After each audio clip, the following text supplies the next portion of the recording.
नमस्कार, दृष्टि आईएएस के टुडेज जीके प्रोग्राम में आपका स्वागत है। सबसे पहले अभ्यास प्रश्न देखते हैं। प्रश्न था, निम्नलिखित में से ला नीना से संबंधित है। 1. भारत में कम वर्षा। 2. दक्षिणी अफ्रीका में अधिक बारिश। 3. हॉर्न ऑफ अफ्रीका और मध्य एशिया में औसत से कम वर्षा। दिए गए कूट का प्रयोग कर सही उत्तर चुनिए। केवल 1 और 2, केवल 2 और 3, केवल 1 और 3 या फिर 1, 2 और 3। इसका सही जवाब है ऑप्शन बी, केवल 2 और 3। अल नीनो एवं ला नीना जटिल मौसम पैटर्न है। विषुवतीय प्रशांत महासागरीय क्षेत्र में समुद्र के तापमान में भिन्नता के कारण घटित होते हैं। ला नीना के कारण मौसम में बदलाव है। हॉर्न ऑफ अफ्रीका और मध्य एशिया में औसत से कम वर्षा। दक्षिणी अफ्रीका में वर्षा में भी वृद्धि। दक्षिण पूर्व एशिया, कुछ प्रशांत द्वीप समूह और दक्षिण अमेरिका के उत्तरी क्षेत्र में औसत से अधिक वर्षा होने की संभावना। भारत में ला नीना का मतलब है कि देश में सामान्य से अधिक वर्षा होगी, इसलिए विकल्प बी सही है। तो इस तरह इस प्रश्न का सही जवाब है ऑप्शन बी, केवल 2 और 3। आज के सेशन का पहला प्रश्न है, भारतीय रुपए के मूल्य ह्रास का देश की निर्यात गतिविधि पर क्या प्रभाव पड़ता है? वृद्धि, कमी, कोई प्रभाव नहीं या फिर कुछ कह नहीं सकते। इसका सही जवाब है ऑप्शन ए, वृद्धि। हाल ही में भारतीय रुपया डॉलर के मुकाबले रिकॉर्ड निचले स्तर पर गिर गया। मुद्रा मूल्य ह्रास एक अस्थायी विनिमय दर प्रणाली में मुद्रा के मूल्य में गिरावट है। एक अस्थायी विनिमय दर प्रणाली में बाजार की ताकतें मुद्रा की मांग और आपूर्ति एक मुद्रा का मूल्य निर्धारित करती हैं। यह देश के निर्यात गतिविधि को बढ़ाता है, क्योंकि इससे विदेशियों के लिए उत्पाद और सेवाएं खरीदना सस्ता हो जाता है। इसलिए विकल्प ए सही है। तो इस तरह इस प्रश्न का सही जवाब ऑप्शन ए, वृद्धि। अगला प्रश्न है, निम्नलिखित कथनों पर विचार कीजिए। 1. सहकारी समितियां राज्य सूची का विषय है। 2. बहुराज्य सहकारी समितियों को केंद्र सरकार द्वारा नियंत्रित किया जाता है। उपर्युक्त में से कौन सा यहाँ से कथन सही है या फिर है? केवल 1, केवल 2, 1 और 2 दोनों या फिर ना तो 1 और ना ही 2। इसका सही जवाब है ऑप्शन सी, 1 और 2 दोनों, यानी दोनों कथन सही हैं। हाल ही में राजस्थान के मुख्यमंत्री ने केंद्र सरकार से बहुराज्य ऋण सहकारी समितियों पर प्रतिबंध लगाने का आग्रह किया है। सहकारी समितियां भारत के संविधान में राज्य सूची की 7वीं अनुसूची के तहत राज्य सूची का विषय है, इसलिए कथन 1 सही है। कई सहकारी समितियां हैं जिनके सदस्य और संचालन के क्षेत्र एक से अधिक राज्यों में फैले हुए हैं। बहुराज्य सहकारी समिति यानी MSCS अधिनियम 2002 ऐसी सहकारी समितियों को नियंत्रित करता है। MSCS अधिनियम के अनुसार इन समितियों का प्रशासनिक और वित्तीय नियंत्रण केंद्रीय रजिस्ट्रार के पास है। कानून यह स्पष्ट करता है कि राज्य सरकार का कोई भी अधिकारी उन पर कोई नियंत्रण नहीं रख सकता है, इसलिए कथन 2 भी सही है। तो इस तरह इस प्रश्न का सही जवाब ऑप्शन सी, 1 और 2 दोनों। अगला प्रश्न है, निम्नलिखित में से कौन से भारतीय राज्य या केंद्र शासित प्रदेश चीन के साथ सीमा साझा करते हैं? 1 उत्तराखंड, 2 जम्मू कश्मीर, 3 हिमाचल प्रदेश। दिए गए कूट का प्रयोग कर सही उत्तर चुनिए। केवल 1 और 2, केवल 2 और 3, केवल 1 और 3 या फिर 1, 2 और 3। इसका सही जवाब है ऑप्शन सी, केवल 1 और 3।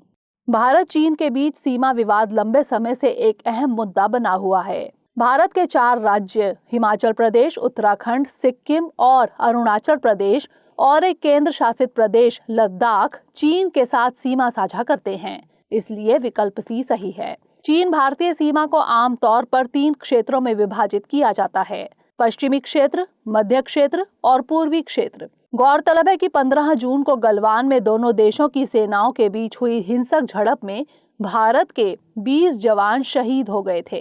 तो इस तरह इस प्रश्न का सही जवाब ऑप्शन सी, केवल 1 और 3। अगला प्रश्न है, निम्नलिखित में से चक्रवात असानी का नामकरण किस देश के द्वारा किया गया है?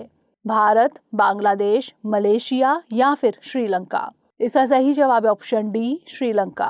भारत मौसम विज्ञान विभाग यानी IMD ने चक्रवात असानी के बंगाल की खाड़ी के दक्षिण पूर्वी क्षेत्रों में गंभीर चक्रवात में बदलने की भविष्यवाणी की है। चक्रवात असानी को श्रीलंका ने नाम दिया है, जिसका अर्थ क्रोध होता है, इसलिए विकल्प डी सही है। एक उष्णकटिबंधीय चक्रवात एक तीव्र गोलाकार तूफान है जो गर्म उष्णकटिबंधीय महासागरों से उत्पन्न होता है। इनकी विशिष्ट विशेषताओं में चक्रवात की आंख या केंद्र में साफ आसमान, गर्म तापमान और कम वायुमंडलीय दबाव का क्षेत्र होता है। तो इस तरह इस प्रश्न का सही जवाब है ऑप्शन डी, श्रीलंका। अगला प्रश्न है 1857 के विद्रोह के दौरान भारत का गवर्नर जनरल कौन था? Lord Cornwallis, Lord Wellesley, Lord Dalhousie या फिर लॉर्ड कैनिंग? इसका सही जवाब है ऑप्शन डी, लॉर्ड कैनिंग। 1857 का विद्रोह या पहला स्वतंत्रता संग्राम अंग्रेजों के खिलाफ राजनीतिक, सामाजिक, आर्थिक, धार्मिक और सैन्य समस्याओं के प्रति जन भावनाओं की अभिव्यक्ति था। यह ब्रिटिश ईस्ट इंडिया कंपनी के खिलाफ संगठित प्रतिरोध की पहली अभिव्यक्ति थी। 1857 के भारतीय विद्रोह के दौरान चार्ल्स जॉन कैनिंग भारत के गवर्नर जनरल थे, इसलिए विकल्प डी सही है। लॉर्ड कैनिंग 1858 में भारत के पहले वायसराय बने। तो इस तरह इस प्रश्न का सही जवाब है ऑप्शन डी, लॉर्ड कैनिंग। अगला प्रश्न है डेटा परोपकारिता के बारे में निम्नलिखित कथनों पर विचार कीजिए। 1. इसका अर्थ जनता की भलाई और निस्वार्थता के लिए डेटा साझा करना है। 2. यह शब्द यूरोपीय संघ द्वारा अपने डेटा गवर्नेंस एक्ट में गढ़ा गया। उपर्युक्त में से कौन सा यहाँ से कथन सही है या फिर है? केवल 1, केवल 2, दोनों 1 और 2 या फिर ना तो 1 और ना ही 2? इसका सही जवाब है ऑप्शन सी, दोनों 1 और 2। डेटा गवर्नेंस एक्ट जनता की भलाई और निस्वार्थता के लिए डेटा साझा करने के लिए डेटा परोपकारिता की अवधारणा का प्रस्ताव करता है, इसलिए कथन 1 सही है। 25 नवंबर 2020 को यूरोपीय आयोग ने डेटा गवर्नेंस एक्ट यानी DGA प्रकाशित किया। यूरोपीय आयोग यूरोपीय संघ की कार्यकारी शाखा है। डेटा परोपकारिता शब्द यूरोपीय संघ द्वारा डेटा गवर्नेंस एक्ट में गढ़ा गया, इसलिए कथन 2 भी सही है। तो इस तरह इस प्रश्न का सही जवाब है ऑप्शन सी, दोनों 1 और 2। अगला प्रश्न है कर्ट इन निम्नलिखित में से किस मंत्रालय के अंतर्गत आता है? विज्ञान और प्रौद्योगिकी मंत्रालय, इलेक्ट्रॉनिक्स और सूचना प्रौद्योगिकी मंत्रालय, गृह मंत्रालय या फिर रक्षा मंत्रालय? इसका सही जवाब है ऑप्शन बी, इलेक्ट्रॉनिक्स और सूचना प्रौद्योगिकी मंत्रालय। 26 अप्रैल को कर्ट इन के निर्देश में कहा गया है कि वर्चुअल प्राइवेट नेटवर्क यानी VPN प्रदाताओं को 5 साल तक डेटा बनाए रखना होगा। इसके लिए साइबर अपराध से लड़ने और भारत की संप्रभुता, अखंडता और सार्वजनिक व्यवस्था को लागू करने जैसे उद्देश्यों का हवाला दिया गया। कर्ट इन इलेक्ट्रॉनिक्स और सूचना प्रौद्योगिकी मंत्रालय के तहत एक विंग है, इसलिए विकल्प बी सही है। यह कंप्यूटर सुरक्षा घटनाओं के होने पर प्रतिक्रिया देने के लिए राष्ट्रीय नोडल एजेंसी है। तो इस तरह इस प्रश्न का सही जवाब है ऑप्शन बी, इलेक्ट्रॉनिक्स और सूचना प्रौद्योगिकी मंत्रालय। अगला प्रश्न है दिल्ली विधानसभा निम्नलिखित में से किन मामलों पर कानून नहीं बना सकती है? 1. पुलिस, 2. सार्वजनिक व्यवस्था, 3. भूमि, 4. स्वास्थ्य। दिए गए कूटों में से सही उत्तर चुनिए। केवल 1 और 2, केवल 1, 3 और 4, केवल 1 और 3 या फिर केवल 1, 2 और 3? इसका सही जवाब है ऑप्शन डी, केवल 1, 2 और 3। एक संविधान पीठ अनुच्छेद 239A की व्याख्या करना शुरू करेगी जो दिल्ली को एक विशिष्ट दर्जा प्रदान करती है। अनुच्छेद 239A के तहत दिल्ली विधानसभा पुलिस सार्वजनिक व्यवस्था और भूमि को छोड़कर राज्य और समवर्ती सूची के अन्य सभी मामलों पर कानून बना सकती है, इसलिए विकल्प डी सही है। भारत के संविधान के 69वें संशोधन में अनुच्छेद 239A सम्मिलित किया गया। इसने केंद्र शासित प्रदेश दिल्ली को उपराज्यपाल द्वारा प्रशासित करने की घोषणा की, जो निर्वाचित विधानसभा की सहायता और सलाह पर काम करता है। तो इस तरह इस प्रश्न का सही जवाब है ऑप्शन डी, केवल 1, 2 और 3। अगला प्रश्न है मरुस्थलीकरण का मुकाबला करने के लिए संयुक्त राष्ट्र सम्मेलन यानी UNCCD के संबंध में निम्नलिखित कथनों पर विचार कीजिए। 1. इसकी स्थापना 1994 में हुई थी। 2. मरुस्थलीकरण से निपटने के लिए यह एकमात्र कानूनी रूप से बाध्यकारी ढांचा है। उपर्युक्त में से कौन सा यहाँ से कथन सही है या फिर है? केवल 1, केवल 2, दोनों 1 और 2 या फिर ना तो 1 और ना ही 2? इसका सही जवाब है ऑप्शन सी, दोनों 1 और 2। पर्यावरण मंत्री श्री भूपेंद्र यादव ने कोटे डी आइवर में संयुक्त राष्ट्र कन्वेंशन टू कॉम्बैट डेजर्टिफिकेशन यानी UNCCD के पार्टियों के सम्मेलन यानी COP के 15वें सत्र में भारतीय प्रतिनिधिमंडल का नेतृत्व किया। UNCCD की स्थापना 1994 में हमारी भूमि की रक्षा और पुनर्स्थापना और एक सुरक्षित, न्याय संगत और अधिक टिकाऊ भविष्य सुनिश्चित करने के लिए की गई थी। इसलिए कथन 1 सही है।